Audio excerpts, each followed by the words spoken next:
Hello বন্ধুরা, আজকের এই ভিডিওতে আমরা দেখব কিভাবে একটা গরিব পরিবারের সাধারণ মেয়ে অয়ে পরবর্তীকালে একজন নামকরা শেফ হয়ে উঠেছিল। কিন্তু তার এই পথ অতটা সহজ ছিল না। তাকে ঠিক কি কি পরিস্থিতির সম্মুখীন হতে হয়েছিল তা জানার জন্য ভিডিওটি শেষ পর্যন্ত দেখতে থাকুন। আজকের এই ভিডিওতে আমি 2023 সালে রিলিজ হওয়া হাঙ্গার মুভি এক্সপ্লেন করব। মুভির শুরুতে আমাদের ব্যাংককে একটা মেয়েকে দেখানো হয় যার নাম অয়ে। তার স্বপ্ন ছিল সে ভবিষ্যতে একটা বড় শেফ হবে। অয়ে একটা ছোট্ট রেস্টুরেন্টে কাজ করত। রেস্টুরেন্টে আসা সকল মানুষ তার বানানো খাবারের অনেক প্রশংসা করত। একদিন সেই রেস্টুরেন্টে হাঙ্গার টিমের এক সদস্য টন লাঞ্চ করতে আসে।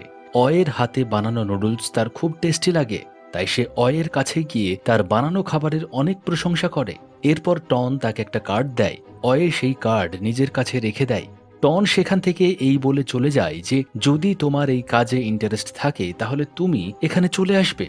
অয়ে সেই কার্ডের ব্যাপারে তার বন্ধুদের জানায়। তখন তার বন্ধুরা তাকে বলে এটা হাঙ্গারের কার্ড, এটা খুব ফেমাস শেফদের একটা টিম, এরা বিশেষত ধনী ব্যক্তিদের জন্য খুব ভালো ভালো খাবার তৈরি করে। এসব শোনার পর অয়ে তার বন্ধুর ল্যাপটপে হাঙ্গার টিমের ব্যাপারে সার্চ করে। সেখানে সে হাঙ্গার টিমের মেন শেফ পলকে দেখতে পায়। সে দেখতে পায় হাঙ্গারের মেন শেফ কত প্রফেশনাল ভাবে একটা কাজ করছে। আমরা দেখি অয়ের পরিবারে তার একটা ছোট বোন আর তার বাবা ছিল। আসলে অয়ের পরিবার খুব গরিব ছিল। সংসার খরচ চালানোর জন্য তারা একটা লোকাল রেস্টুরেন্ট চালাতো।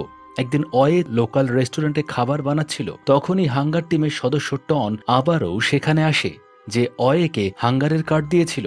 অনেক গভীর চিন্তা ভাবনা করার পর অয়ে হাঙ্গার টিমের সাথে চলে যায়। এখানে সবকিছুই তার জন্য নতুন ছিল। এখানে খুবই প্রফেশনাল ভাবে কাজ করা হতো। তারা সেখানে পৌঁছানোর পর হাঙ্গারের মেন শেফ পল আসে।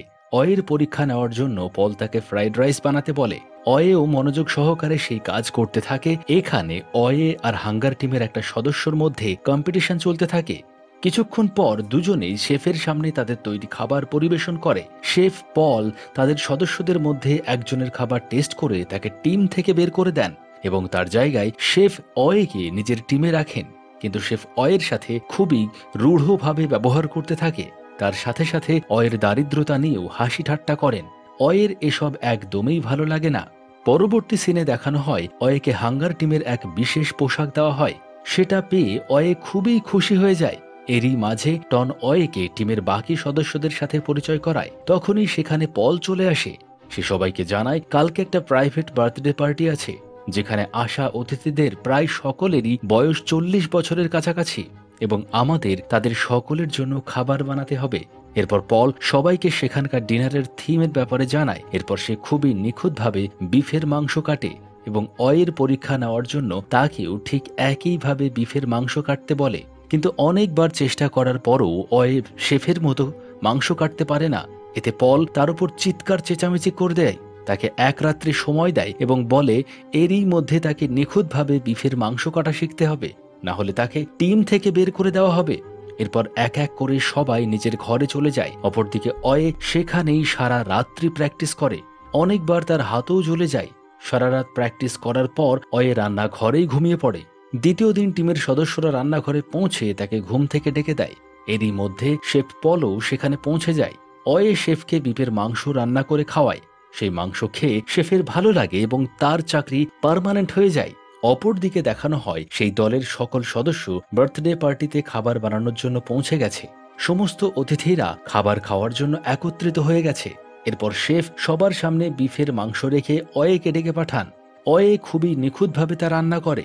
এরপর শেফ খুব ভালোভাবে সেটাকে প্লেটে পরিবেশন করে সবাইকে খেতে দেয়। খাওয়া দাওয়ার পর অতিথিরা সেখানে থাকা সমস্ত পদের খুব প্রশংসা করে। সেখানে উপস্থিত এক ধনী ব্যবসায়ীর অয়ের বানানো খাবার খুবই ভালো লাগে। তাই তিনি অয়েকে নিজের ফোন নাম্বার দিয়ে বলেন, যদি কখনো কোনো জিনিসের প্রয়োজন হয় তাহলে আমাকে কল করো। এর পরের কিছুদিন সব ঠিকঠাকই চলতে থাকে। এখন অয়ে আর টনের মধ্যে সম্পর্ক অনেক ভালো হয়ে যায়। টন কাজ করার সময় অয়েকে অনেক সাপোর্ট করে। ধীরে ধীরে তারা দুজন একে অপরকে ভালোবাসতেও শুরু করে। একদিন অয়ে তার প্রেমিক টনকে নিজের ঘরে নিয়ে যায় এবং তাকে তার পরিবারের সকলের সাথে আলাপ করায়। অপরদিকে শেফ পল আরও একজন সদস্যকে তার ভুলের কারণে দল থেকে বের করে দেয়। সেই ব্যক্তি তার রাগ বের করার জন্য হাঙ্গার টিমের পোশাক খুলে শেফ পলের দিকে ছুঁড়ে চলে যায়। আসলে হাঙ্গারের মেন শেফকে দলের কোনো সদস্যই পছন্দ করত না। কিছুক্ষণ পর শেফ দলের আরও এক সদস্যের উপর চিৎকার শুরু করে। সেই সদস্য রেগে গিয়ে মেন শেফের পেটে ছুরি গুঁতিয়ে দিয়ে টিম ছেড়ে চলে যায়। এরপর হাঙ্গারের বাকি সদস্যরা শেফকে একটা হসপিটালে ভর্তি করে। হসপিটালে অনেক ভালো করে শেফের যত্ন নেওয়া হয় এবং তার স্বাস্থ্য ভালো রাখার জন্য তাকে খাবারও দেওয়া হয়, কিন্তু সেখানেও শেফ নার্সের সাথে খুব বাজে ব্যবহার করে এবং তাকে দেওয়া সমস্ত খাবার ছুঁড়ে ফেলে দেয়। শেফ হসপিটালে দেওয়া সমস্ত খাবার দেখে খুবই চিৎকার চেঁচামেচি শুরু করে। সেই মুহূর্তে অয়েও সেখানে উপস্থিত ছিল। সে সবকিছুই দেখে নেয়। এরপর সে শেফের জন্য তার দিদার বলা একটা নুডলস বানিয়ে আনে এবং শেফকে এসে বলে এই নুডলস সে তার দিদার বলা একটা রেসিপি দিয়ে বানিয়েছে। শেফ সেই নুডলস এর এক চামচ খেয়েই তার পুরো রেসিপি বলে দেয়। অয়ে এসব শুনে খুবই অবাক হয়ে যায়। এরপর শেফ তাকে নিজের গল্প শোনায়। শেফ বলে, আমার মাও একজন ভালো শেফ ছিল।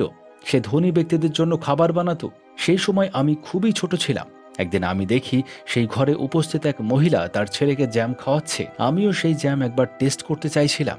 আমার সেই জ্যাম কেনার সামর্থ্য ছিল না, কারণ সেই জ্যামের দাম অনেক ছিল। এরপর একদিন আমি সেই জ্যাম টেস্ট করার জন্য সেটাকে ফ্রিজ থেকে বের করি, কিন্তু সেই পরিবারের ছেলে আমাকে এটা করতে দেখে নেয় আর চিৎকার করতে শুরু করে। ভয় পেয়ে সেই জ্যাম আমার হাত থেকে পড়ে যায়। সেসব দেখে সেই বাড়ির মালকিন আমার মায়ের ওপর খুবই চিৎকার করে। শেফ বলে, সেই ছোট্ট জারের টাকা পরিশোধ করার জন্য আমার মাকে অনেক কঠিন পরিস্থিতির সম্মুখীন হতে হয়েছিল। আমার চুরি ধরা পড়ে যাওয়াতে আমাকে অনেক নোংরা পরিষ্কার করতে হয়েছিল। এরপর আমার মা সেই মেঝেতে পড়ে থাকা সমস্ত জ্যামও পরিষ্কার করেছিল। আমি সেই মেঝেতে পড়ে থাকার জ্যাম টেস্ট করে দেখেছিলাম সেটা অতটাও ভালো খেতে ছিল না। এরপর শেফ বলে, ধনী মানুষেরা যা খায় সেটা তাদের চিন্তা ভাবনাকে বিশ্লেষণ করে, তার সাথে ভালোবাসার কোনো সম্পর্ক থাকে না। অপরদিকে গরিবেরা শুধুমাত্র নিজেদের খিদে মেটানোর জন্যই খায়, কিন্তু যখন কারোর কাছে প্রয়োজনের থেকে অধিক খাবার থাকে তখন তারা খিদে মেটানোর জন্য খায় না, তখন তারা মজা করার জন্য খায়। শেফ জানায়, সেই নোংরা জ্যামের মূল্য তাকে বুঝিয়েছিল যে সে বড় হয়ে শেফ হতে চায়, এমন একজন শেফ যার সামনে সকল ধনী ব্যক্তিরা মাথা নত করে দাঁড়াবে। পরের সিনে দেখানো হয় যখন অয়ে তার লোকাল রেস্টুরেন্টে ফিরে আসছিল, তখন সে দেখে তার রেস্টুরেন্ট অনেক তাড়াতাড়ি বন্ধ করে দেওয়া হচ্ছে। অয়ে সেখানে থাকা একটা মেয়েকে সেই ব্যাপারে জিজ্ঞাসা করলে সেই মেয়েটা বলে, তোমার বাবার শরীর হঠাৎই খারাপ হয়ে গিয়েছে আর তোমার ছোট বোন ওনাকে হসপিটালে নিয়ে গিয়েছে। এসব শুনে অয়ে দৌড়ে হসপিটালে পৌঁছায়, কিন্তু দুর্ভাগ্যক্রমে সেই হসপিটালে একটাও বেড খালি ছিল না। অয়ে একটা নার্সকে বেডের বন্দোবস্ত করতে বলে। এর কিছুক্ষণ পর তার বাবাকে হসপিটালে অ্যাডমিট করা হয়। এরই মাঝে অয়ের একটা বন্ধু হসপিটালে পৌঁছে তার বাবার খবর জিজ্ঞাসা করে। অয়ে জানায় তার বাবার বাইপাস সার্জারি হয়েছে, কিন্তু তিনি এখনও বিপদ থেকে বাইরে আসেননি, তাই কিছুদিন তাকে ডাক্তারের দেখাশোনাতেই রাখতে হবে।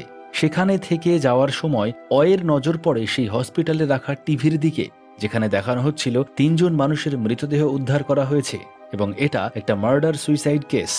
এই ঘটনা একটা টাউন হাউসের ডাইনিং রুমে ঘটেছে, যেখানে একজন ব্যবসায়ী তার স্ত্রী এবং তার 4 বছরের মেয়েকে গুলি করে মেরে ফেলার পর নিজেকেই গুলি করে মেরে ফেলেছে।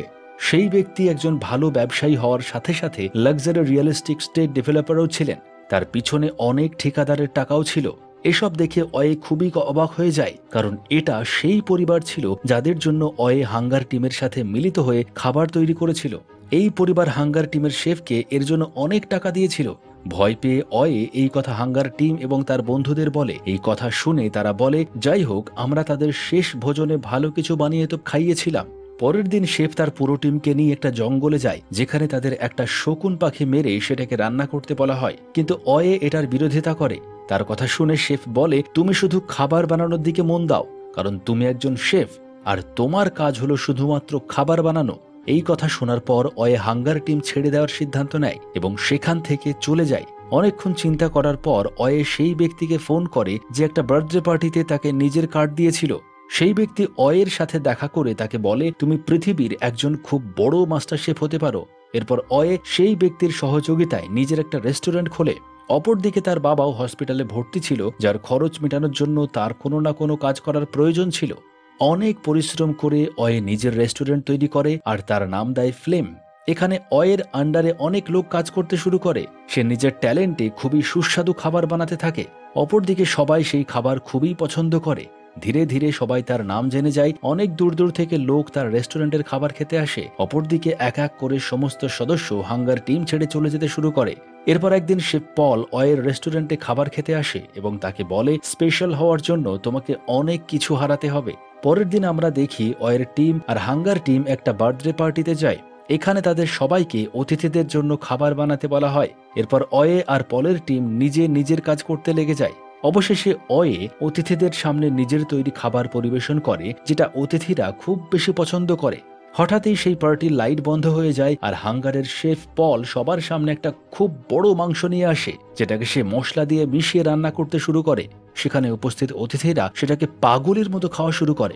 পলের এই আইটেমকে হারানোর জন্য অয়ে নিজের দিদার বলা নুডলস বানানো শুরু করে এবং নিজের পরিবারের কথা মনে করে। তারপর যখন অয়ে সেই নুডলস সামনে পরিবেশন করে তখন সবার সেটা খুবই ভালো লাগে। এটা দেখার পর পল সবার জন্য স্যুপ তৈরি করে। অতিথিদের সেই স্যুপ খুবই ভালো লাগে। হঠাৎই সেখানে পুলিশ চলে আসে। এরপর একটা ফোন মেসেজের মাধ্যমে জানা যায় হাঙ্গারের শেফ একটা শকুনকে মেরে ফেলে। এটা আইন বিরোধী কাজ করেছে। অপরদিকে সেই ক্লিপ ভাইরাল করার জন্য সে পল অয়েকে অভিযুক্ত করে, কিন্তু তার কোনো কথা না শুনে তাকে গ্রেফতার করে নেওয়া হয়। এসব কিছু ঘটে যাওয়ার পর অয়ে ভাবে তার ট্যালেন্ট এই সমস্ত মানুষদের জন্য নয়, তার ট্যালেন্ট এমন মানুষদের জন্য যারা সেটার মূল্য দেয়। সে এমন ধনী ব্যক্তিদের জন্য খাবার বানাতে চায় না যারা একে অপরকে হারানোর জন্য সমস্ত কিছু করতে পারে। এরপর অতীতের সমস্ত কিছু ভুলিয়ে অবশেষে অয়ে নিজের পুরনো রেস্টুরেন্টে ফিরে যায় এবং সেখানেই পরিশ্রম করে নিজেকে সাকসেসফুল করার জার্নিতে বেরিয়ে পড়ে। এই সিনেমার অনেক কিছু সিন খুবই অবাক করা ছিল। এখানে দেখানো অয়ের জীবন খুবই কমপ্লিকেটেড ছিল, যার মধ্যে অনেক ট্যালেন্ট থাকা সত্ত্বেও তাকে ব্যর্থতার সম্মুখীন হতে হয়েছিল। তার সামনে ইচ্ছা করেই এমন পরিস্থিতির সৃষ্টি করা হয়েছিল যাতে সে তার কাজ কন্টিনিউ করতে না পারে। পরবর্তীকালে সে নিজের আসল ট্যালেন্ট খুঁজে পায় আর তারপর সে নিজেকে খুবই ভালো মাস্টার শেফ বানায়। এই সিনেমা থেকে আমরা জানতে পারি নিজেদের অভ্যন্তরীণ ট্যালেন্টকে কখনো ছোট মনে করা উচিত নয়, বরং পরিশ্রম করে সেলফ কনফিডেন্ট হয়ে জীবনের পথে আরও এগিয়ে যাওয়া উচিত।